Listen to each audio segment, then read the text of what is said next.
बिस्मिल्लाहिर्रहमानिर्रहीम। अस्सलाम वालेकुम नाज़रीन। प्रोग्राम पब्लिक फोरम हज़ारा के साथ मैं हूं सदीक औरंगज़ेब।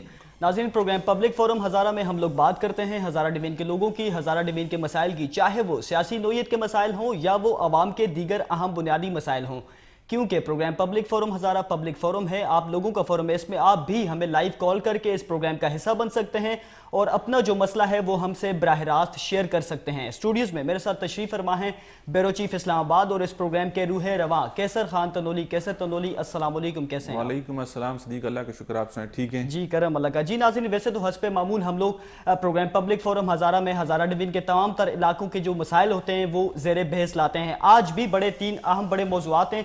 सबसे पहले सेगमेंट में हम लोग बात करेंगे, वैसे तो मुल्क भर की अगर बात की जाए तो सेनेट की गहमा गहमी जो है वो अरूज पर है। तो हज़ारा डिवीज़न की अगर बात की जाए तो हज़ारा डिवीज़न को हर मामले में जो है वो नज़रअंदाज किया जाता है। यहाँ पर भी सेनेट की अगर बात की जाए तो सेनेट के मामले में भी हज़ारा डिवीज़न को मुकम्मल तौर पर नज़रअंदाज किया गया है। तो इसी तरह पाकिस्तान तहरीक इंसाफ की महसूस नशिस्त पर जो मुंतखब हुई थी मलिहा अली असगर, जिनका ताल्लुक हज़ारा डिवीज़न से है, कुछ रोज़ कबल पेशावर में जो इजलास हुआ था वज़ीर आज़म इमरान खान की ज़ेर सदारत, उन्होंने उस इजलास में जाने से इनकार कर दिया और उनका यही कहना था कि हज़ारा डिवीज़न को मुकम्मल तौर पर इस बार भी नज़रअंदाज किया गया है। मामला क्या है, इस पर तफसीलन बात करेंगे। इसके अलावा दूसरा जो हमारा सेगमेंट है उसमें हम बात करेंगे ज़िला मानसरा के हवाले से। ज़िला मानसरा में महकमा तालीम जो मानसरा है वहाँ पर जो हुसूसी अफराद का जो कोटा होता है, उनकी नौकरियों को जो मामला था उसमें 8 माह तकरीबन गुजर चुके हैं, उनकी जो भर्तियां हैं वो अभी तक नहीं हो सकी हैं। ये मामला क्या है, इस पर भी तफसीलन बात करेंगे। तीसरा जो बड़ा अहम मौजू है, तकरीबन 3 से 4 प्रोग्राम्स हम लोग कर चुके हैं और ये मामला हमने पब्लिक फोरम हज़ारा में उठाया है और इस मामले को हम उस वक्त तक डिस्कस करेंगे जब तक इसकी तहकीकात मुकम्मल नहीं हो जाती। मामला वो कोरोना रिलीफ फंड में करप्शन का है। 75 लाख रुपए की करप्शन की गई थी।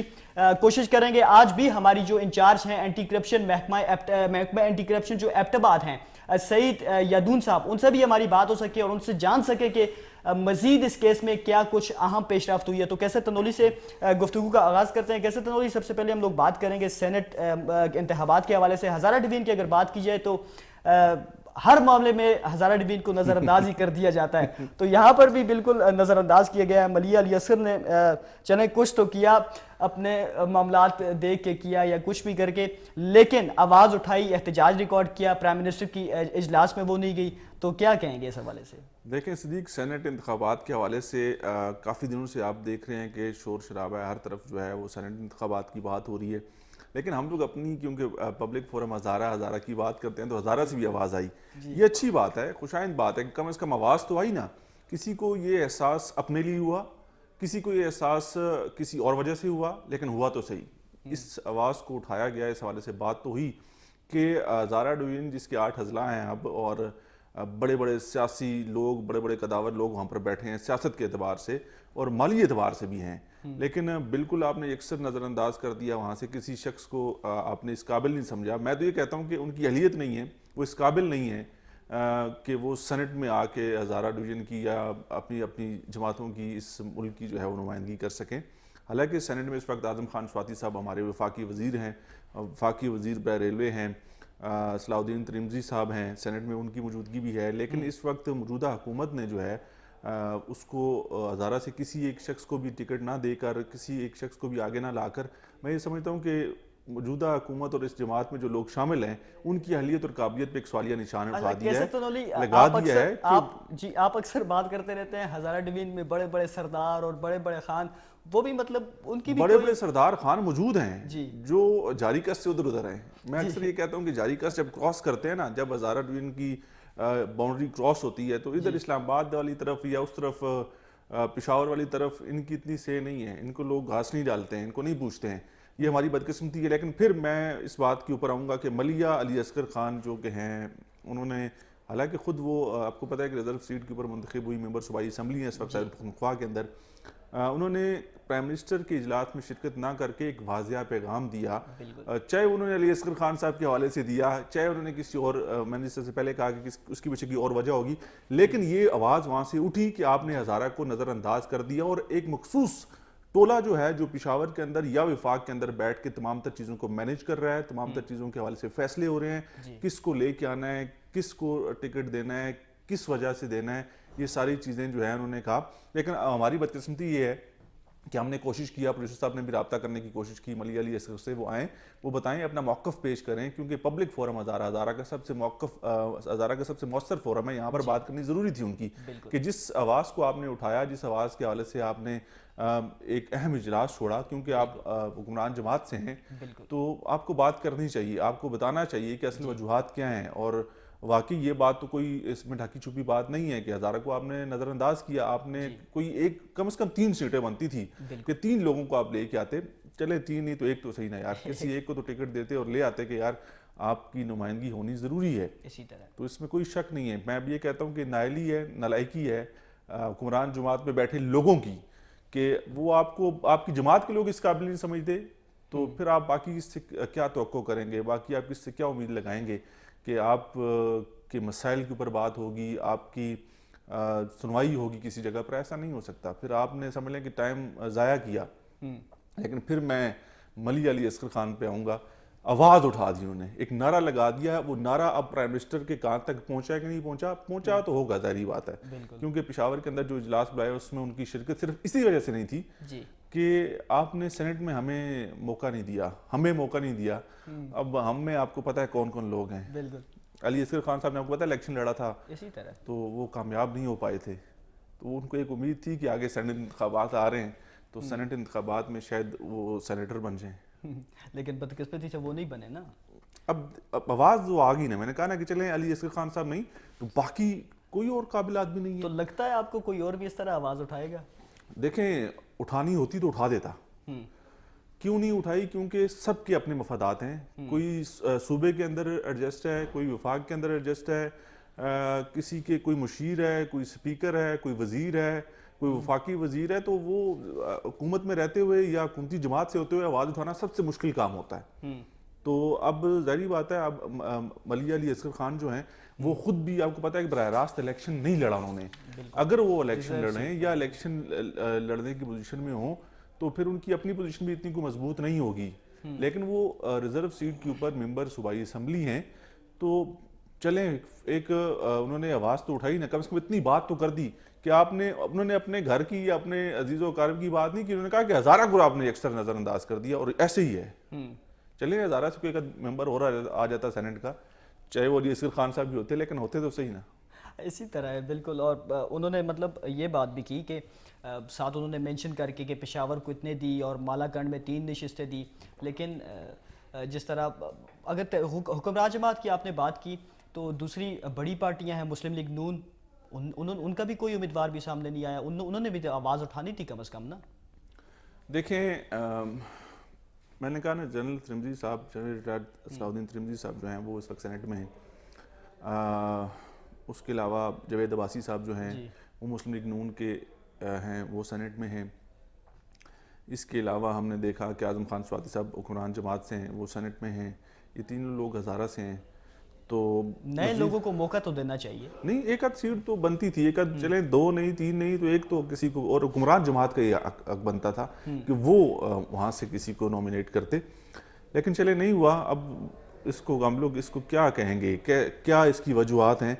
लेकिन वजूहात इसकी वही हैं जो हम लोग माजी में डिस्कस करते रहे। हम लोग कहते रहे ना कि सबसे बड़ा जो हज़ारा को जो मसाइल का सामना करना पड़ता है, वो नारा लगता है कि अटक से पार के जो मामलात हैं ना, वो वहाँ से सारी चीज़ें कंट्रोल होती हैं। वो है पेशावर में बैठे लोग, पेशावर खैबर पख्तूनख्वा का सूबाई दारुल हुकूमत है, वहाँ पर सारे जिम्मेदार लोग बैठते हैं और वहाँ पर ज़्यादा वो लोग बैठते हैं जिनका असर व रसूख ज़्यादा है या जिनकी ज़्यादा सुनवाई होती है। और इसमें मैं उनको कसूरवार नहीं ठहराऊंगा, मैं कसूरवार फिर इन्हीं को ठहराऊंगा कि आप लोग नाअहल हैं, आप लोग नालायक हैं। अगर आप लोग इस काबिल होते, आपके अंदर इतनी अहलियत होती, तो कोई किसी का हक नहीं खा सकता, कोई किसी को ज़बरदस्ती दबा नहीं सकता। आप कम से कम अपने अंदर इतनी सलाहियत पैदा करें, आप इतने काबिल हो जाएं कि लोग आपको बुला के कहें कि ये आपकी सीट आप लेके जाएं। बड़े बड़े खान, बड़े बड़े सरदार जो हैं वो तो कहते हैं ना, हम में एबिलिटी है। आपको याद होगा सरदार साहब को हमने लाइव लिया, उन्होंने कहा मैं CPEC का प्रोजेक्ट हज़ारा से तो मैं लेके आया हूँ।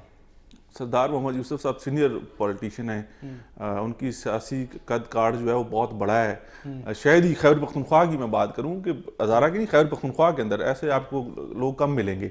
लेकिन उनके हल्के में चले जाएं, उनके लोगों से मिल लें, तो वो कहते हैं कि बस सिर्फ हम लोग तो अपने सरदारी के पीछे और अपने जंबे के पीछे, अपनी कौम के पीछे इनको आज तक मुंतखब करते रहे, हुआ वाया वहाँ पर कुछ नहीं है। उनके हल्के में बहुत ज़्यादा मसाइल हैं, उनकी प्रॉब्लम्स हैं। जी, हल्के की बात मतलब देखें, सेनेट के मामला चले अपने करके ही आवाज़ उठाते ना, लेकिन इन्होंने अपने करके भी तो आवाज़ ना उठाई। नहीं हुआ मामला।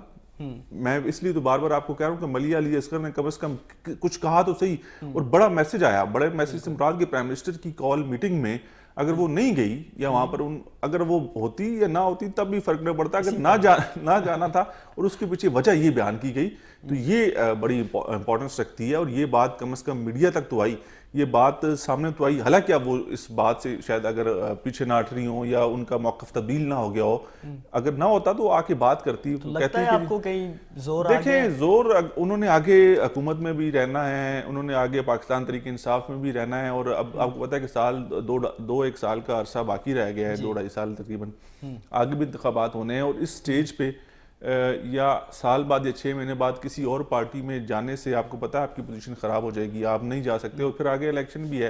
तो फिर मैं समझता हूँ कि एक चांस और लेने के चक्करों में कि एक चांस और लिया जाए, और 2023 के अगर इंतखाबात होते हैं तो उस वक्त तक इंतज़ार किया जाए। ऐसे बहुत सारे लोग हैं कि जो ये चाह रहे हैं कि अब उनके दिल में उनके अंदर इख्तलाफात भी हैं, वो चाहते भी हैं बहुत सारी बातें करें, लेकिन वो शायद इसलिए खामोश हो जाते हैं कि चले ये टाइम तो बस गुजर गया ना, अब अगले टाइम के लिए हम लोग एक चांस ज़रूर रखें अपने पास कि इसी जमात से अगर हमें इलेक्शन लड़ना है, अगर इसी जमात के साथ हमें रहना है, तो हम लोग कम से कम अपनी सेफ साइड जरूर हमारे पास होनी चाहिए। तंदोली गुफ्तगू मजीद भी आगे बढ़ाएंगे। जी नाज़रीन, इसी हवाले से हमारे नुमाइंदे मोहम्मद नईम ने खुसूसी रिपोर्ट तैयार की है, वो देखते हैं फिर बात करते हैं। कोई भी हो, मगर हज़ारा डिवीजन को हमेशा ही हर लिहाज से नज़रअंदाज किया जाता है। हज़ारा के तमाम तर सियासी बरादरी अपने इलाके की तामीर और तरक्की में हमेशा से ही नाकाम नज़र आती है, और इस बार तो पाकिस्तान तहरीक इंसाफ की हुकूमत ने हज़ारा को सेनेट इंतखाबात से ही महरूम कर दिया। सेनेट इंतखाबात में हज़ारा को मुकम्मल नज़रअंदाज करने पर जहां दीगर हज़ारा के मुंतखब अरकान कौमी सूबाई असम्बली ने खामोशी इख्तियार कर ली थी, वहीं पाकिस्तान तहरीक इंसाफ की मखसूस नशिस्त पर मुंतखब MPA मलिहा अली असगर खान ने गुज़िश्ता रोज़ पेशावर में इमरान खान की ज़ेर क़ियादत होने वाले इजलास में शिरकत की दावत मुस्तरद करके अपना एहतजाज रिकॉर्ड करवाते हुए कहा कि सेनेट इंतखाबात के लिए बनाए जाने वाले पार्लिमानी बोर्ड में हज़ारा का एक भी नुमाइंदा शामिल नहीं किया गया था। सेनेट इंतखाबात के तमाम फैसले पेशावर से किए गए, जहां सेनेट टिकट मनपसंद अफराद में तकसीम किए गए और हज़ारा को यकसर फरामोश कर दिया। तमाम सियासी जमातों की रवायत रही कि वो सेनेट में हज़ारा की भी अपनी जमात की तरफ से कम एक नशिस्त ज़रूर मख्तस करते हैं। हुक्मरान जमात PTI के पार्लिमानी बोर्ड ने न सिर्फ हज़ारा को सेनेट इंतखाबात में नज़रअंदाज किया, बल्कि टिकटों की तकसीम का अमल भी गैर शफाफ बना दिया था। उन्होंने इमरान खान से मुतालबा किया है कि वो दौरान इलेक्शन हज़ारा की आवाम से किए जाने वाले अपने वादे पूरे करें, ताकि आवाम का एतमाद बहाल हो और सेनेट इंतखाबात में हज़ारा को भी नुमाइंदगी दी जाती। प्रोग्राम पब्लिक फोरम हज़ारा के लिए मोहम्मद नहीम, K2 टेलीविजन, एबटाबाद। जी नाज़रीन, मोहम्मद नईम की खुसूसी रिपोर्ट आपने मुलाहिज़ा की। कैसर तंदोली से गुफ्तगू दोबारा जारी रखते हैं। कैसर तंदोली, बताइएगा क्या लगता है फिर अब प्राइम मिनिस्टर साहब को कुछ ख्याल आएगा, कुछ ख्याल रखेंगे हज़ारा डिवीजन का? या देखिए, डिवीजन का मसला नहीं है यार, मसला डिवीजन का नहीं है, मसला सूबे का है। सूबे के अंदर ये डिवीजन है, और ये लोग, फिर वही बात है कि यहाँ से गवर्नर भी आपके, स्पीकर भी आपके, वफाकी वजीर भी आपके, तो कम से कम इन चीज़ों को आपको सोचना चाहिए कि जो आपने पार्लिमानी बोर्ड बनाया इन सारे मामलात के लिए, उसमें आपने वहाँ से कोई मेंबर ही नहीं बनाया, उसमें से किसी मेंबर को आपने हज़ारा डिवीजन से शामिल ही नहीं किया।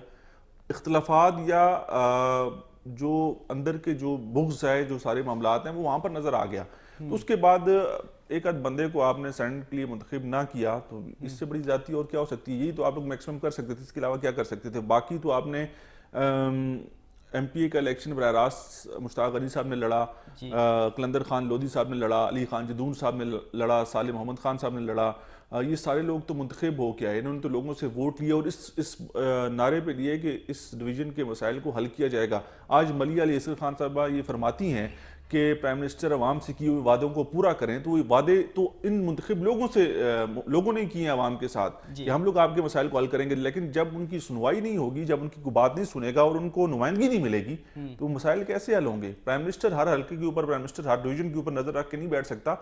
सूबे के अंदर बैठे हमारे जो चीफ मिनिस्टर हैं, हमारे जो स्पीकर साहब हैं, उनको तमाम चीज़ों को देखना चाहिए, उनको बात करनी चाहिए। लेकिन यहाँ पर ठंड प्रोग्राम है, यहाँ पर उनको पता होता है कि जी हमें हमारे मजे मिल रहे हैं, मैं स्पीकर हूँ, मुझे स्पीकर का प्रोटोकॉल मिल रहा है, मैं वजीर हूँ, सूबाई वजीर हूँ, मुझे वजीर का प्रोटोकॉल मिल रहा है, तो अवाम गई जो है, अवाम का कोई किसी को ख्याल नहीं है। लेकिन ये जो सेनेट वाला मसला है, इसके ऊपर बोलना बड़ा ज़रूरी था। चले, मैंने कहा ना कि चलें, मलिया अली असगर खान साहिबा ने आवाज़ लगा दी, अब लगा दी बाकी हज़ारा के सियासतदानों के लिए, चाहे वो असम्बली के अंदर हैं, चाहे वो असम्बली से बाहर हैं, चाहे वो कौमी असम्बली में, चाहे वो सूबाई असम्बली में, चाहे वो सेनेट के अंदर हैं, उनको कम से कम एक इसके ऊपर मौक़िफ़ देना चाहिए, उनको बात करनी चाहिए कि यार ये वाकई ज़रूरी था कि आप इस तरह से इन लोगों को इग्नोर नहीं कर सकते, आप इन लोगों की कुर्बानियों को जो है उसको फरामोश नहीं कर सकते, आप इनको नुमाइंदगी तो दें, आप इनका हक तो इनको दें। नहीं, देखिए प्राइम मिनिस्टर साहब के नोटिस में आया होगा, चीफ मिनिस्टर साहब के नोटिस में आया होगा, लेकिन उन्होंने जिस तरह आपने कहा कि ठंड पड़ गई है तो लगता है कुछ गर्मी आएगी। देखें जी, प्राइम मिनिस्टर साहब के नोटिस में आया NA 75 का इलेक्शन टस्का वाला, प्राइम मिनिस्टर साहब के नोटिस में आया, प्राइम मिनिस्टर साहब ने अपने कैंडिडेट से ये कहा कि 20 जो पोलिंग स्टेशन हैं उनमें आप दरख्वास्त दे दें कि दोबारा रीपोलिंग हो। ठीक है, मतलब ये बात दस्के वाली उनके नोटिस में आ गई, ये क्योंकि वहाँ पर बड़ी गर्मा गर्मी थी, वहाँ पर बड़ी मारा मारी थी, वहाँ पर लोगों की जो मुदाखलत थी उसके ऊपर इलेक्शन कमीशन ऑफ पाकिस्तान ने भी नोटिस लिया, इलेक्शन कमीशन ऑफ पाकिस्तान ने उसको आज कलअदम करार दिया, उस इलेक्शन को दोबारा से इलेक्शन करवाने की बात की। फिर उसके ऊपर वफाकी काबीना का आज इजलास बुलाया गया, उस फैसले को चैलेंज करने की बात की गई सुप्रीम कोर्ट में इलेक्शन कमीशन ऑफ पाकिस्तान के कि उस हल्के में दोबारा पोलिंग नहीं होनी चाहिए या पूरे हल्के में दोबारा इलेक्शन नहीं होना चाहिए। कुछ मखसूस जो पोलिंग स्टेशन थे जिनके ऊपर आपको धांधली का खदशा था या जो जहाँ पर चीज़ें कुछ बुरी हुई उनके ऊपर पोलिंग होनी चाहिए। तो मतलब कि चीज़ें पहुंच जाती हैं, ये नहीं है कि आजकल मीडिया के दौर और प्राइम मिनिस्टर इमरान खान साहब के हवाले से ये बताया जाता है कि रात को भी टीवी देखते हैं, वो टीवी देखते हैं और टीवी से उनको बहुत सारी चीज़ें जो है पता चलती हैं। अपनी काबीना के लोग तो शायद उनको इतना ब्रीफ ना कर सकते हो या उनको वो चीज़ें ना पहुँचाते हो, लेकिन मीडिया के जरिए, मीडिया आजकल आपको पता है बड़ा आज़ाद है, सारी चीज़ें पहुँच जाती हैं। और मलिया अली असगर खान साहिबा ने जब उस इजलास में शिरकत नहीं की और मीडिया के ऊपर उनका ये बयानिया सामने आ गया तो कोई चीज़ उनसे ढकी छुपी नहीं, उनको पता है। और अब इसके ऊपर आने वाले दिनों में वो क्या करते हैं, क्या वहाँ के लोगों के लिए उनके पास कोई प्लान है या इनको मुतमईन करते हैं, ये कहते हैं कि बस इनको साइड कर दो। इधर तो ये है ना कि जब आप इख्तलाफ करें या आप पार्टी के या अपने कायद के खिलाफ कोई बात कर दें तो ये कहते हैं जी ये गुनाह कबीरा हो गया, बस ये तो चीज़ें काबिल कबूल नहीं है, ये लोग तो हमें कबूल नहीं है। हालांकि वो चीज़ें इस्लाह के लिए होती हैं, हालांकि वो चीज़ें बेहतरी की तरफ लेके जाती हैं। अगर आप अपने फैसलों के ऊपर नजरसानी करें, अपने चीज़ों को आप बेहतर बनाएं तो चीज़ें बेहतर हो सकती हैं। नहीं, जिस तरह आपने डस्का इलेक्शन का कहा कि प्राइम मिनिस्टर साहब ने फ़ौरन से अपने कैंडिडेट को कहा कि रीपोलिंग का, तो अली असगर खान की बात की जाए, बड़ी सियासी कुव्वत उनकी बड़ी अच्छी मजबूत है उनका, तो एक नाम है उनका, तो ज़ाहिर है मलिया अली असगर उनकी वाइफ हैं, तो ऑब्वियसली प्राइम मिनिस्टर साहब शायद कुछ इस पर नहीं। देखें, अब तो मैं नहीं समझता कि इसमें कोई दोबारा इनको रिकंसीडर किया जा सकता है या किसी और को किया जा सकता है, ऐसी बात नहीं है। अब जो होना था वो हो गया, लेकिन आने वाले दिनों में देखें, अली असगर खान साहब, मैंने पहले कहा कि कौमी असम्बली का इलेक्शन हारे हैं, ठीक है, इलेक्शन हारे हैं तो हारे हुए की तो इतनी इज्जत नहीं होती, हारे हुए की तो बात नहीं सुनी जाती। तो अब आने वाले, उनकी वाइफ तो कम से कम रिजर्व सीट पे ही है, लेकिन मखसूस नशिस्त पे वो तो फिर पार्टी के एहसान है कि पार्टी ने आपको चले फिर भी आपके ऊपर तरस खाते हुए, रहम खाते हुए आपको मेंबर सूबाई असम्बली बना दिया। आपने तो पार्टी की जो टिकट जो है वो आपकी फैमिली या आपके हस्बैंड जो है वो तो हार गए अपनी सीट, तो वो तो अभी पार्टी के एहसानात के नीचे हैं। पार्टी के लिए अगर सीट जीत के लाई होती तो फिर पार्टी के ऊपर प्रेशर बनाया जाता।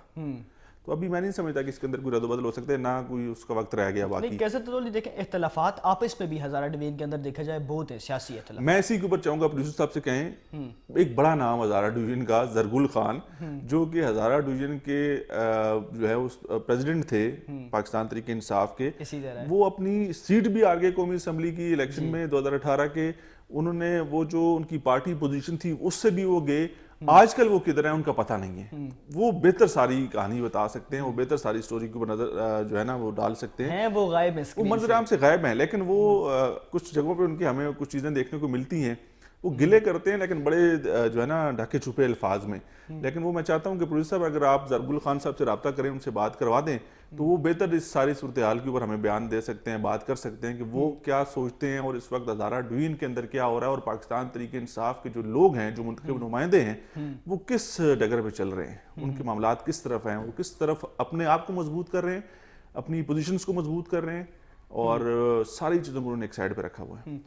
कैसे तो नहीं, मनसहरा की ज़रा बात करते हैं। देखिए, मनसहरा में आज़म खान स्वाति साहब बड़े सियासी गुरु हैं हमारे, जो जितने भी साले मोहम्मद की बात की जाए, अहमद शाह साहब की बात की जाए, तो वो देखें जी, आज़म खान स्वाति साहब, अगर मैं फिर एक दफ़ा बात करूं, आज़म खान स्वाति जो है वो JUI फे के पहले वो सेनेटर थे, मौलाना फजल रहमान साहब की जमात में थे जी, वफाकी वजीर भी थी उस वक्त, ठीक है। फिर उन्होंने अपनी जमात तब्दील की, पाकिस्तान तहरीक इंसाफ में शामिल हुए। पाकिस्तान तहरीक इंसाफ के टिकट के ऊपर उन्होंने कौमी असम्बली का इलेक्शन लड़ा, जो कि वो हार गए, ठीक है। फिर उनको एक दफ़ा उनको पता था कि अवाम में जाकर बराह रास्त वोट मांगना और मुकाबला करना ये थोड़ा सा मुश्किल काम है, तो उन्होंने एक दफ़ा फिर जो है ना सेनेट को जो है ना बेहतर समझा कि सेनेट के अंदर सेनेटर बन जाऊंगा तो वजीर भी बन जाऊंगा और प्रोटोकॉल भी ले लूंगा। और उनको पता है कि सेनेटर बनने के लिए, जिसके ऊपर आज हम लोग ये बातें कर रहे हैं ना, शो ऑफ हैंड के ज़रिए वोटिंग होनी चाहिए, खुफिया वोटिंग होनी चाहिए, वो भाई ये तो शुरू से सबको पता है कि सेनेटर बनने के लिए आपके पास माल तगड़ा होना चाहिए, बस इसी तरह, ठीक है। ये सारी बातें पहले, और आज़म खान स्वाति से बड़ा मालदार आदमी कौन है, उनके पास तो इस चीज़ की जो है ना प्रॉब्लम नहीं है। तो उन्होंने उस वक्त ये फैसला किया कि मैंने फिर सेनेट में जाना है, तो सेनेटर बन गए और फिर आप वफाकी वजीर हैं। तो अब अवाम के वोट से, अवाम की ताकत से, जो हम लोग कहते हैं ना कि ये मुंतखब हो के हैं और अवामी मसाइल को समझते हैं और उनके हल के लिए उनके ऊपर प्रेशर होता है, तो वो तो अवाम के पास गई नहीं, अवाम से तो वो अवाम ने मुंतखब किया ही नहीं। प्राइम मिनिस्टर साहब के बड़े करीब हैं। कुर्बत की अगर मैं बात करूं, एक वक्त ऐसा आ गया था, ये इलेक्शन से पहले एक वक्त ऐसा आ गया था कि प्राइम मिनिस्टर इमरान खान, उस वक्त के चेयरमैन पाकिस्तान तहरीक इंसाफ, आज़म खान स्वाति के खिलाफ एक प्रेस कॉन्फ्रेंस करने जा रहे थे। अच्छा, एक प्रेस कॉन्फ्रेंस करने जा रहे थे और इनको पार्टी से निकालने के हवाले से पूरी तैयारी थी।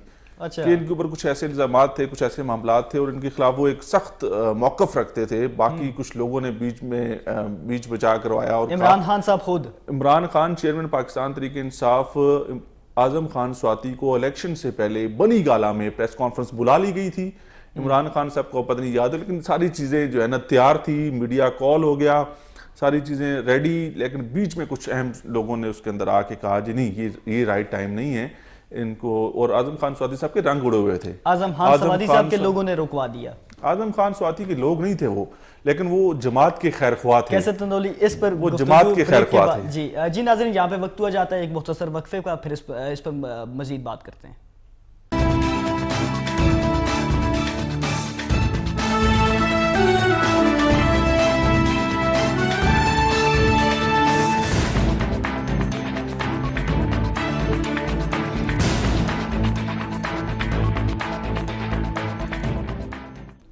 जी नाज़रीन, ब्रेक के बाद एक दफ़ा फिर से आपको कहेंगे खुश आमदीद। हम आप लोग देख रहे हैं प्रोग्राम पब्लिक फोरम हज़ारा। इस वक्त हमें ज्वाइन किया है जरगुल खान साहब ने, जो कि रहनुमा है पाकिस्तान तहरीक इंसाफ के। जरगुल खान साहब, अस्सलाम वालेकुम।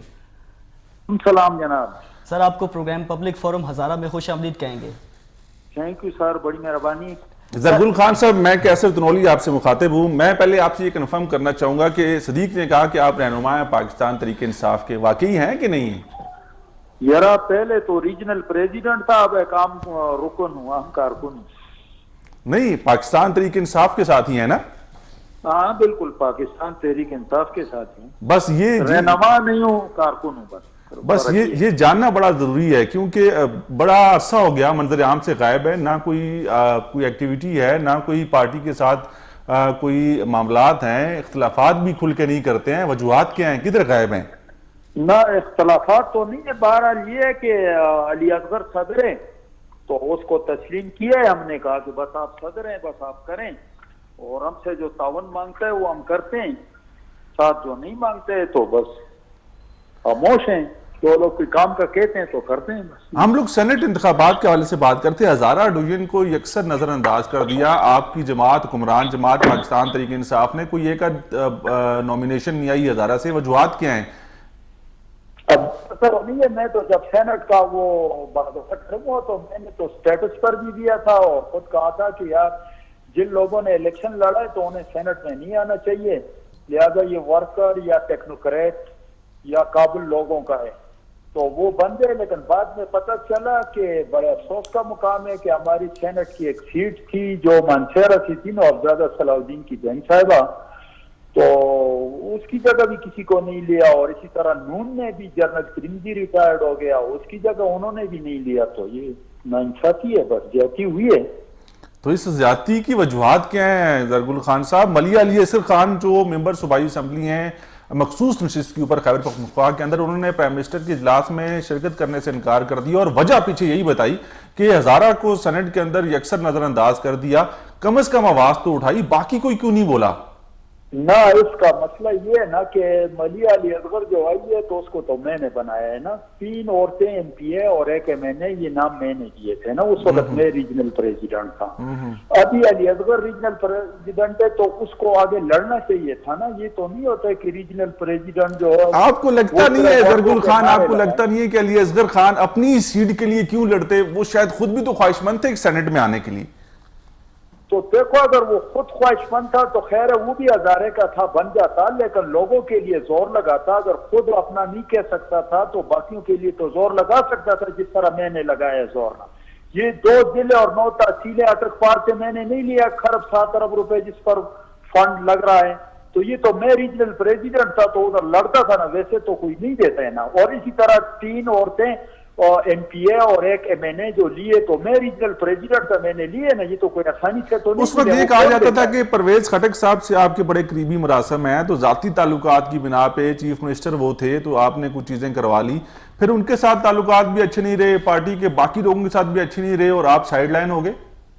ना इस तरह ताल्लुकात की बात नहीं होती है। ताल्लुकात हर एक अपने हल्के के लिए इस्तेमाल करता है, लेकिन जब मैं रीजनल प्रेसिडेंट बना तो अर्बन बादशाह में मेरा क्या ताल्लुक था? उधर तहसील बनाई, लोरा से मेरा क्या ताल्लुक था, या खानपुर से क्या था, या शेरवान से क्या था? क्योंकि मैं रीजनल प्रेसिडेंट था हजारे का तो ये मेरी ड्यूटी थी कि इनके लिए लड़ूं। मैं खान से भी लड़ा हूं, परवेज से भी लड़ा हूं। मुझे ये नहीं है कि परवेज खटक ने मुझे बनाया था, मुझे खान ने बनाया था ना, मैंने ये ओहदा मांगा था, मैं उम्रे में था और मुझे सदर बनाया था। उसके बाद इलेक्शन हुए, उस इलेक्शन में भी मेरा नाम आया और मैं उस तरह बना था। तो और आपका इलेक्शन हारना, आपका इलेक्शन हारना हजारा, आपका इलेक्शन हारना मानसेरा से कौमी असम्बली की नशिस्त के ऊपर आपका इलेक्शन हारना तमाम तर इख्तिलाफात की वजह बनी। खान से भी दूरी हो गई, परवेज खटक से भी दूरी होगी, सारे लोग आपसे दूर क्यों हो गए? ना वो इस वजह से नहीं हुआ था, वो खान के नक्शे कदम पर मैं चला। खान ने कहा था कि भाई टीम के लिए खेलो, जो लोग अपने लिए सेंचुरी बनाते हैं वो नहीं होते।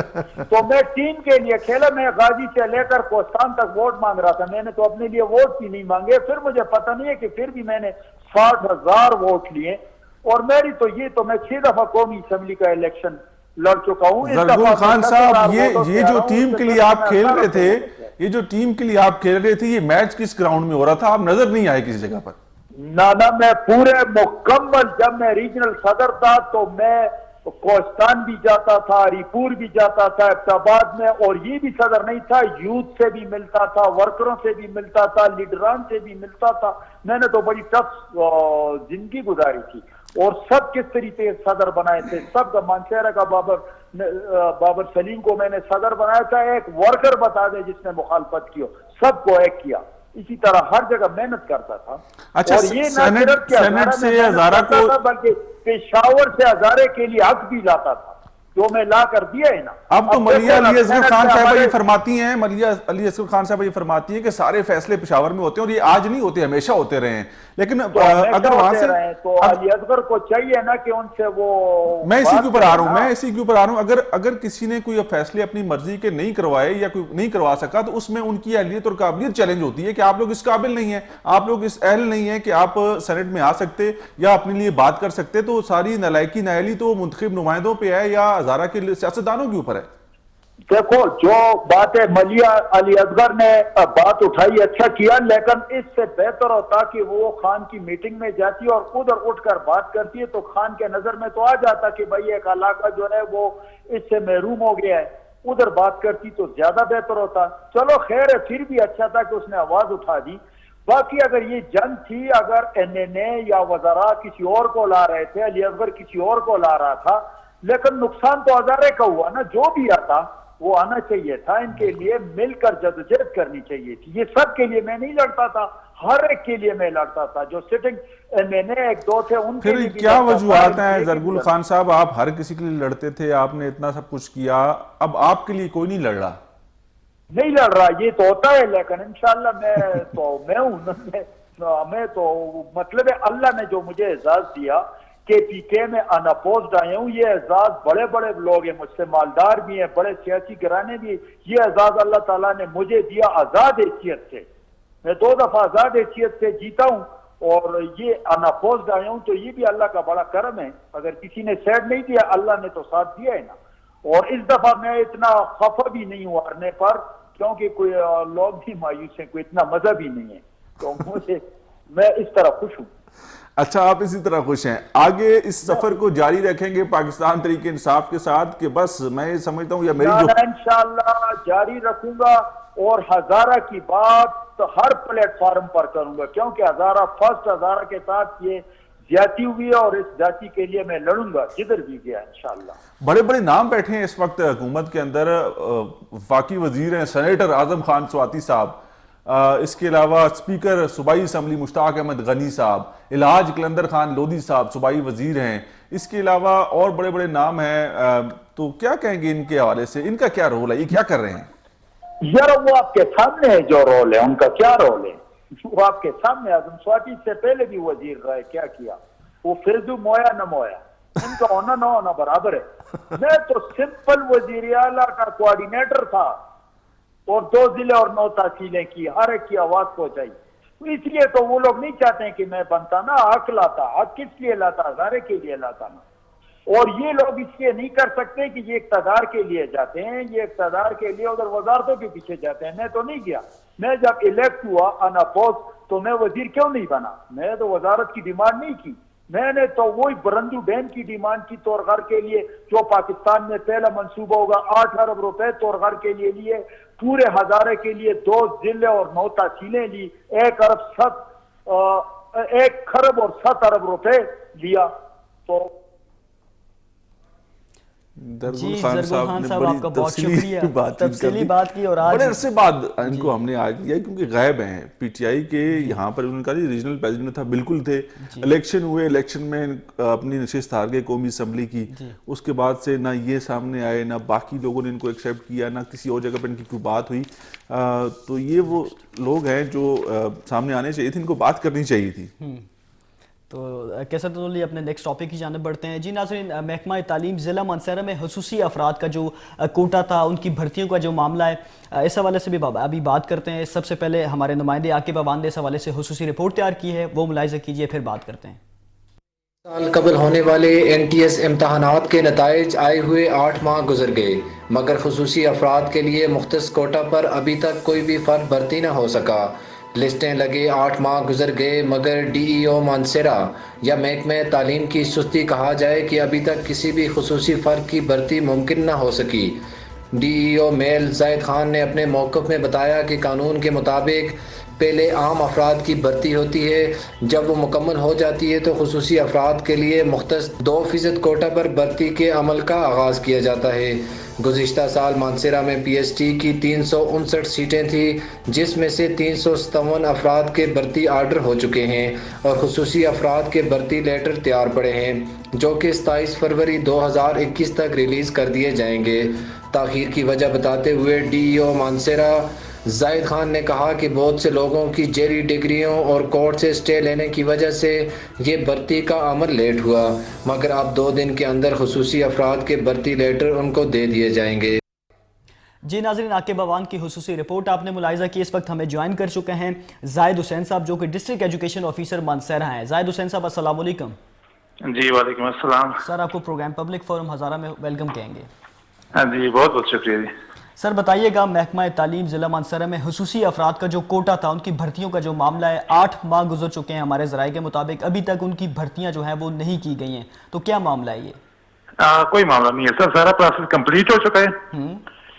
और मैं आपको ये एश्योर करना चाहता हूँ कि 2 दिन के अंदर, इससे पहले भी हो सकता है, कल भी हो सकते हैं सर 8 माह गुजर चुके हैं और जाहिद साहब कैसे कह रहे हैं कि कोई मामला नहीं है? वो माजूर अफराद जो कि अपने घरों से बड़ी मुश्किल से, उनके पास इतने पैसे नहीं होते, इतने वसाइल नहीं है, वो कभी इस्लामाबाद चक्कर लगा रहे हैं, कभी वो कहाँ पर जा रहे हैं, कभी कहाँ पर जा रहे हैं, तो ये मामला इतना लटका क्यों? 8 माह से ज्यादा का वक्त क्यों गुजरा इसमें? नहीं, असल में होता है ये सर, एक्चुअली जब तक हम जनरल ट्रांसफर कंप्लीट ना कर लेना तो ये कोटा अप्लाई नहीं होता। तो उसमें बहुत सारे प्रॉब्लम्स होते हैं, कोई ओवर एज के केसेस होते हैं, एज रिलैक्सेशन के, और इस तरह के इश्यूज होते हैं। सर जी ये तो सारा अमल जो है ये भर्ती से पहले का ना, ये तो सारी चीजें तो पहले तय की जाती हैं। जब एक सिलसिला मुकम्मल हो गया तो आमतौर प्रोसेस से सारी चीजों को गुजार दिया गया, उसके बाद लेटर्स बन गए। लेटर्स आपके दफ्तर में इतने अरसे से क्या कर रहे हैं, उनको क्यों नहीं आगे प्रोसीड किया गया? नहीं, ये इंशाल्लाह सारा प्रोसेस जो जितनी भी फॉर्मेलिटीज होती हैं वो कंप्लीट हो चुकी हैं। जितनी भी लिस्टें हमने लगानी थी, जितने भी first tentative, second tentative, final, वो सब कंप्लीट हो चुका है। कमेटी की रिपोर्टें कंप्लीट हो चुकी हैं। तो अब इंशाल्लाह सिर्फ इशू करना है, वो इंशाल्लाह कल या परसों इंशाल्लाह इशू कर लेंगे। होपफुली कल कर देंगे इंशाल्लाह। चले देखते हैं इस मामले को। नहीं इंशाल्लाह मैं आई श्योर जूजी, इंशाल्लाह कल इंशाल्लाह इसको इशू करेंगे। आपको मैं गारंटी देता हूँ इंशाल्लाह अजीज। ठीक हो गया जाहिद हुसैन साहब, आपने तो मामला खत्म कर दिया कि कल ये मामला हल हो जाएगा। इनसे शुक्रिया करते हैं। और वो जो जाहिद हुसैन साहब आपका बहुत शुक्रिया, जी जो लेके चल रहे हैं, जो उनसे बात की जाए तो वो क्या कहते हैं इस हवाले से, उनसे मौक़िफ़ लेना जरूरी है। जो इस सारे मसले के ऊपर जो इनके माजूर अफराद के केस को आगे लेके चल रहे हैं, क्योंकि ये मामला 8 महीनों से चल रहा है, 8 से 9 माह हो गए। हमें याद है कि हमने जब शुरू में ये प्रॉब्लम आई थी इनके साथ तो इसके ऊपर प्रोग्राम किया था। वो माजूर लोग जो कि किसी की बाजू नहीं है, किसी की लात नहीं है, कोई नाबीना है, तो वो अपने घर के अखराजात कैसे चलाएंगे, वो कैसे मामला आगे लेके जाएंगे। कभी वो इस्लामाबाद आते हैं किसी डिग्री की तस्दीक के लिए, कभी वो एबटाबाद जाते हैं, कभी वो मानसरा जाते हैं, कभी वो पेशावर जाते हैं, और उनके पास इतने वसाइल नहीं और होते हैं। वो कहते हैं जी कि हमने, हमारा कसूर क्या है, इस बात का हमें जवाब दिया जाए। और इसमें हमारे सोर्सेज कुछ ये बता रहे थे कि इस मामले को इसलिए लटकाया जा रहा है कि शायद इनमें से बहुत सारे लोग तक आके इस मामले से पीछे हट जाएंगे और कुछ सियासी भर्तियां हो जाएंगी।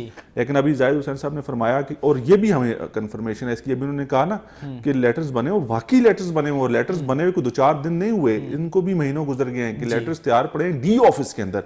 तो फिर वो साइन क्यों नहीं हो पा रहे थे, या इसके अंदर बाकी क्या मराइल रहते थे, आपने उनको जल्दी कंप्लीट क्यों नहीं किया? लेकिन चलें, हमने जाहिद हुसैन साहब की बात पे यकीन कर लिया। उन्होंने कहा जी कि कल या परसों ये लेटर्स जो हैं जारी कर दिए जाएंगे, ये भर्ती फाइनल हो जाएगी। इस वक्त जी नाज़रीन, इस वक्त हमें ज्वाइन कर चुके हैं मोहम्मद बिलाल साहब। वो भी ब्लाइंड पर्सन है, डिसेबल पर्सन है, ब्लाइंड है बेसिकली, कुव्वत बनाई से महरूम है। तो उनसे बात करते हैं, ये मामले है क्या। बिलाल साहब अस्सलाम वालेकुम। वालेकुम अस्सलाम जी, कैसे हैं आप? जी करम अल्लाह का। बिलाल साहब, आपसे पहले हमने लाइव लिया जाहिद हुसैन साहब को, डिस्ट्रिक्ट एजुकेशन ऑफिसर मानसरा का। उन्होंने हमें कंफर्म किया कि कल आपका जो ये मामला है भर्तियों का, उसको फाइनल कर देंगे। देखें, ये तो बहुत अच्छी बात है अगर ये कल के दिन में फाइनल हो जाती है। एक्चुअली बहुत ज्यादा पेंडेंसी थी, अगर मैं कहूँ कि 2019 में ये एडवर्टाइज हुई थी जून में, और अभी फेब चल रहा है 2021, मीन्स के तकरीबन ये 18 माह हो चुके हैं, और बल्कि 18 माह से ज्यादा, 20 माह के करीब तक ये ऑर्डर्स नहीं हुए हैं। और अगर देखा जाए कि पर्सन विद डिसेबिलिटीज के अलावा सेम ही एडवर्टाइजमेंट में जो नॉन डिसेबल लोग थे उनकी अपॉइंटमेंट्स हुए 8 माह हो चुके हैं, जिसकी वो अपनी पेज भी ले चुके हैं, और PWDs को इतना ज्यादा पेंडिंग रखा गया है। ये जस्ट मानसरा की बात नहीं है, ये पूरे सूबे के अंदर ही ये बहुत ज्यादा डिस्क्रिमिनेशन है पर्सन विद डिसेबिलिटीज की। जहाँ पे भी अपॉइंटमेंट्स नॉन डिसेबल लोगों की होती हैं, वहां पे माजूर अफराद की जो अपॉइंटमेंट्स होती हैं वो 4, 6, 8 माह लाजमन लेट होती हैं, जिसको हमने अभी बल्कि आज से 2-2.5 माह पहले सेक्रेटरी साहब के नॉलेज में भी लाया था, और जाती तौर पे हमने मुलाकात करके शहराम तरकई साहब के नॉलेज में भी लाया था कि इस मसले का परमानेंट हल निकाला जाए, कि ये पर्सन विद डिसेबिलिटीज के लिए बेतहाशा पेनफुल है।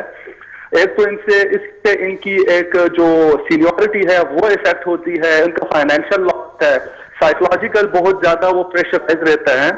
अगर आप देखें कि इसके बाद अभी रिसेंटली जो जॉब्स आई थी 2020 में एंड में, तो इन्हीं बच्चों ने दोबारा अप्लाई किया उन पोस्ट के लिए। अभी जो टेस्ट हुए हैं रिसेंटली फेब में, जन में, तो उन टेस्ट के अंदर वो बच्चे दोबारा अपीयर हुए हैं, डिस्पाइट ऑफ द फैक्ट के वो ऑलरेडी मेरिट पे हैं, उनकी अपॉइंटमेंट हो जानी चाहिए थी। बिलाल तो साहब, मैं कैसर तनोली आपसे मुखातिब हूँ। हमने इस हवाले से पहले भी प्रोग्राम किया था, जब ये भर्ती हुई थी तब भी आप हमारे साथ प्रोग्राम में शरीक थे। तो अब जायद साहब ने ये बात की है कि वो इस मसले को अब, क्योंकि जो हमारे पास इतला आई थी वो ये आई थी कि जायद साहब के ऑफिस के अंदर तैयार लेटर्स पड़े हैं लेकिन वो साइन नहीं कर रहे इसको। अब इस बात को भी तकरीबन 2-3 माह हो गए हैं, तो अब उन्होंने एक बात की तो यकीन दहानी कराई है कि कल नहीं तो, अगर कल कोशिश करेंगे कि कल ये हम लोग जारी कर दें, नहीं तो परसों ही हो जाएंगे, 27 तारीख तक हम लोग ये लेटर्स जारी करेंगे। अब आप क्या मुतमईन है इस सारी बात से, या इसके बाद भी आपको लगता है कि सिर्फ कोई और इसके अंदर चीज ना हो जाए? देखिए जी, ऐसा है कि ये तो आज भी मुझे पता चला था, मुझसे कुछ पर्सन विद डिसेबिलिटीज ये सारे चूंकि आज इनके ऑफिस में इकट्ठे हुए थे, उन्होंने कांटेक्ट किया था। तो आई एम होपफुल, अगर से जायद साहब ये चीज कह रहे हैं कि इन 2-4 दिनों में अगर हो जाएगा, 4 दिनों तो का नहीं, कल की बात हुई है और परसों की 27 तारीख तक उन्होंने कहा जी लेटर्स हर हाल में जारी हो जाएंगे। देखिए, इसके अंदर कोई पेंडेंसी रहती नहीं है। अगर ये है तो आज तक हो जाने चाहिए, तो मैं उम्मीद करता हूँ कि होपफुली ये कल में हो जाएंगे, कल या परसों में जैसा, और हम लोग शुक्रगुजार होंगे जायद साहब के कि अगर ये आज कल या परसों में इनके ऑर्डर्स हो जाए, क्योंकि पर्सन विद डिसेबिलिटीज बहुत ज्यादा सफर कर रहे हैं। जो कि इसके अंदर कुछ मसाइल हैं, अब भी कुछ लोगों के रिजर्वेशन है कि इनमें जो ऑर्डर्स हो रहे हैं, मे भी उनमें कुछ ऐसे लोग हैं जो हकीकतन माजूर नहीं है, जिन्होंने उन्होंने मुख्तलिफ फोरम्स के ऊपर चैलेंज किया हुआ है, जिसपे आपने बड़ी तफसील से बात की थी, मुझे याद है लास्ट अपने एक प्रोग्राम में, जिसपे आपने तब भी मुझे लाइव लिया था कॉल पे। तो अब भी इसके अंदर ऐसे बच्चे मौजूद हैं जिनके ऊपर लोगों के रिजर्वेशन हैं। बिलाल साहब, आपका बहुत शुक्रिया, आपने वक्त दिया। हम लोग इस मसले को उठाते रहेंगे, इस पे बात करते रहेंगे। अगर ऐसा कोई बात हुई कि वो लोग जो लोग डिसेबल नहीं है और उनकी कोई भर्ती होगी या वो किसी तरह से इनके कोटे में शामिल हो गए, तो इस मसले को रोकेंगे नहीं, इसको आगे बढ़ाएंगे। और जायद साहब नहीं, फिर शहराम तरक्की साहब से भी बात करेंगे। और आज भी हमारी कोशिश यही थी कि शहराम तरक्की साहब से हमारा रब्ता हो जाए। हमने कोशिश की, लेकिन उनकी कुछ मसरूफियात थी जिसकी बिना पर उन्होंने कहा जी कि मैं आपको कल नहीं तो परसों इसके हवाले से बात कर लूँगा। लेकिन हम लोग इस मसले को उठाएंगे, इसके हवाले से बात करेंगे, और ये बिल्कुल मेरिट के ऊपर सारी चीज़ें होनी चाहिए। जायद साहब ने कहा कल नहीं तो परसों तक हम लोग ये अपॉइंटमेंट लेटर्स जारी कर देंगे। चलें देखते हैं, और इसके अंदर अगर कोई बेकायदगियाँ हुई या वो लोग शामिल हो गए जिन लोगों का हक नहीं बनता और डिसेबल लोगों का उन्होंने हक मार दिया किसी के कहने पर, तो इस मसले को भी उठाएंगे, इसके हवाले से बात करेंगे। कैसर तनोली, अपने तीसरे टॉपिक की जानिब बढ़ते हैं जो बहुत ज़रूरी है। हम लोगों ने इस मसले को उठाया, डिप्टी कमिश्नर ऑफिस एबटाबाद का जो मसला है कोरोना रिलीफ फंड में करप्शन का। आज भी हमने कोशिश की बात करने की महकमा एंटी करप्शन एबटाबाद सईद यदून साहब से, लेकिन वो हमारे साथ लाइव नहीं आए। उनसे मज़ीद जान सकते हैं कि क्या कुछ अहम पेशरफ्त हुई है, लेकिन इससे तो यही लगता है कैसर तनोली कि जो कोई पेशरफ्त इसमें हमें देखने को नहीं हुई होगी। देखिए हम लोग नाउमीद नहीं होते, और हमने बात की थी पिछले 3 प्रोग्राम के अंदर कि कोरोना रिलीफ फंड जो था उसके अंदर करप्शन के मामलात और तमाम तर रिकॉर्ड हम लोगों ने अपनी स्क्रीन के ऊपर चलाया, और तमाम तर जो जिम्मेदार लोग थे उनका जिक्र किया। सईद यदून साहब एंटी करप्शन एबटाबाद के वो इंचार्ज हैं, उन्होंने कहा था जी कि मैं इसके ऊपर कुछ चीज़ें फॉरेंसिक के लिए भिजवाएंगे। कोर्ट ऑर्डर्स हमने कर दिए, कुछ लोगों के हमने पासपोर्ट और ID कार्ड ब्लॉक करने के हवाले से भी बात कर दी, जो कि मुल्क छोड़ के चले गए हैं। लेकिन हम लोग पूरी उम्मीद है आज शायद उनकी मसरूफियत हो। हमने इस मसले को उस वक्त तक नहीं छोड़ना जब तक इसका जो जिम्मेदार लोग हैं उनकी निशानदेही नहीं हो जाती और उनके खिलाफ कार्रवाई नहीं हो जाती, क्योंकि गरीब लोगों का पैसा है ना। जो लोग मुतासिर हुए, जिन लोगों ने सफर किया कोविड के दिनों में, उनका पैसा कोई आम आदमी या कोई ऐसा शख्स ले जाए जिसका उस मामले में कोई लेना देना नहीं था, तो बहुत बड़ी ज्यादती है। और फिर उससे बड़ा जुल्म ये है कि करने वाला कोई और भुगतने वाला कोई और है। आप ऊपर के अफसरान, चाहे वो असिस्टेंट कमिश्नर डॉक्टर मुश्तबा साहब हों, चाहे वो डिप्टी कमिश्नर साहब हों, चाहे वो कमिश्नर हजारा साहब हों, इंक्वायरी होगी, मुकम्मल तफसीलात शेयर करेंगे सईद यदून साहब एंटी करप्शन वाले, और कोर्ट के अंदर सब चीजों को साबित करना होगा। ये नहीं है कि आपने ऊपर के लोगों को बचा लिया और नीचे के लोग जो हैं, जो क्लर्क हैं, जो कंप्यूटर ऑपरेटर्स हैं, जो नायब कासिद हैं, जो माली हैं, उनको आप सजा सुना दें, उनको कसूरवार ठहरा दें। ऐसा नहीं हो सकता, क्योंकि असिस्टेंट कमिश्नर के सिग्नेचर्स के साथ वो चेक जाते थे, वो अप्रूव होते थे और फिर वो कैश लेके ला के उनको देते थे। तो इस मामले को तो छोड़ा जा ही नहीं सकता, इसके ऊपर बात करते रहेंगे। सईद ईदून साहब को थोड़ा सा इसलिए आज हम लोग बेनिफिट ऑफ डाउट देते हैं कि वो शायद मसरूफ़ हों, शायद तफ्तीश के अंदर वो मसरूफ़ हों, शायद उनकी कोई और कमिटमेंट हो जिस वजह से वो आज हमें वक्त नहीं दे सके। तो हम लोग उनसे राब्ते में रहेंगे, उनसे मालूमात लेते रहेंगे, क्योंकि हर हफ्ते बाद एक हफ्ता बड़ा टाइम होता है, 7 दिन जो है इसके अंदर बहुत ज़्यादा चीज़ें जो हैं वो सामने आ जाती हैं। और हमने लास्ट टाइम उनसे पूछा था कि रिकॉर्ड आपने असिस्टेंट कमिश्नर साहब से कलेक्ट कर लिया, उन्होंने कहा जी सारा रिकॉर्ड मिल गया है। और मैंने कहा जी वो रिकॉर्ड जहां पर है आप क्या समझते हैं कि वो रिकॉर्ड महफूज है, वो रिकॉर्ड टेम्पर तो नहीं हुआ जब जो आपने देखा है? तो उन्होंने कहा जी नहीं वो महफूज हाथों में है। तो अब वो महफूज हाथों में है या नहीं है, या उस रिकॉर्ड में आप बाकी उस रिकॉर्ड को देखते हुए बाकी कुछ लोगों को जो जिम्मेदार लोग हैं उनको FIR के अंदर डालेंगे नहीं डालेंगे, ये सारी चीजें, ये सारे सवाल हैं जो जिनके जवाब वही दे सकते हैं। कॉलर इस वक्त हमारे साथ मौजूद है। अस्सलाम वालेकुम। सलाम सर। जी कौन साहब और कहाँ से बात कर रहे हैं? सर मैं अदनान बोल रहा हूँ। जी अदनान साहब क्या कहेंगे जी? Hello sir. जी जी आवाज आ रही है, क्या कहेंगे? सर मैं एक बात मेंशन करना चाहता हूँ, मर्दान जिला मर्दान फीमेल जो DO ऑफिस है। जी जी जी जी बोलिए, आवाज आ रही है। अच्छा सर, मैं ये बोल रहा हूँ कि तकरीबन 9 महीने पहले हमारी डिसेबल पोस्ट पर मेरी बीवी की इंटरव्यू हो गई थी। जी जी बोलिए। जी कॉल ड्रॉप हो चुकी है जी, कैसे थोड़ी? उन्होंने कहा जी कि मेरी वाइफ की डिसेबल पोस्ट के ऊपर कोई इंटरव्यू हो गया था, मर्दान से उन्होंने कॉल की। तो ये भी वही सेम केस होगा कि अभी तक उसके कोई ऑर्डर्स नहीं हो सके या मामलात नहीं हो सके आगे, उनकी जॉब। और ये वही भर्तियां जो मनसेरा की और पूरी के बिल्कुल एक उसमें हुआ। एक ही है। तो अब देखते हैं कि हम तो पहले मनसेरा को डिस्कस कर रहे थे, तो मनसेरा के हवाले से जिस तरह से जायद साहब ने DO जो हैं एजुकेशन मनसेरा, उन्होंने कहा कि कल परसों ऑर्डर्स कर देंगे, इस मसले को उठाएंगे, इस पर बात करेंगे। लेकिन बदकिस्मती ये है कि आप वो जो माजूर लोग हैं जो पहले ही जो है जिनके प्रॉब्लम्स बहुत ज़्यादा हैं, आप इतना डिले करके आप उनको चक्कर लगवा के मजीद परेशानी में मुब्तला करते हैं। तो इनके लिए तो सहूलत पैदा करनी चाहिए ना, जो क्वालिफाई करता है, जो मेरिट पर है, आप उसको फौरन से पहले उसकी जॉब अपॉइंटमेंट लेटर्स दे दें। रावलपिंडी से नवीद साहब हमें ज्वाइन कर चुके हैं। अस्सलाम वालेकुम। जी अस्सलाम वालेकुम। वालेकुम सलाम सर, मैं आपका प्रोग्राम देख रहा हूँ, माशाल्लाह बहुत प्यारा है जी। बहुत शुक्रिया आपने कॉल की जी। कैसे? तो कौन बात कर रहे हैं? जी बहुत शुक्रिया आपने कॉल की। मेरे ख्याल से उन्होंने TV वॉल्यूम तो सारी चीज़ें हमने डिस्कस कर ली हैं। और सईद ईदून साहब को, मैं ये प्रोग्राम देख रहे होते हैं हमारा, वैसे अगर वो देख रहे हैं तो सईद ईदून साहब रिकॉर्ड इकट्ठा करें और बताएं कि मेरा जो सवाल है वो ये है कि नायब कासद, कंप्यूटर ऑपरेटर, क्लर्क से ऊपर जाएं और डालें FIR के अंदर जो बाकी ज़िम्मेदार लोग हैं और जो मेन कल्प्रेट हैं उनको आप लेके आएँ सामने। अब तक तफ्तीश इतनी होगी कि उसमें आपको बहुत सारे क्लू मिल गए होंगे, बहुत सारी जो ऐसी कड़ियाँ हैं वो मिलती होंगी किसी न किसी जगह जाके। अगर आते हैं असिस्टेंट कमिश्नर साहब का नाम या आता है डिप्टी कमिश्नर साहब का नाम या किसी का भी, तो डालें FIR के अंदर उनका नाम, उनको लेके आएँ। अभी तक तो आपने इतना हिम्मत नहीं की, आपने इतनी कोई बड़ी कार्रवाई नहीं की, लेकिन आप कर सकते हैं, मुझे पता है आपको करनी चाहिए। इस पर मजीद भी इंशाल्लाह नेक्स्ट वीक बात करेंगे। जी नाज़रीन, आज के बड़े अहम मौज़ूआत से सबसे पहले सेगमेंट में हम सेनेट इंतखाबात के हवाले से बात की। हज़ारा डिवीजन को फिर नज़रअंदाज किया गया। दूसरा, महकमा तालीम ज़िला मानसरा में डिसेबल पर्सन के हवाले से बात की। और तीसरा, जो कोरोना रिलीफ फंड में करप्शन का मामला था। तो नाज़रीन, ये था हमारा आज का प्रोग्राम पब्लिक फोरम हज़ारा। नेक्स्ट प्रोग्राम में फिर किसी नए मौजू के साथ आपकी खिदमत में हाजिर होंगे। तब तक के लिए मुझे, सिद्दीक औरंगज़ेब और कैसर खान तनोली को इजाज़त दीजिए। अल्लाह हाफिज़। पाकिस्तान जिंदाबाद।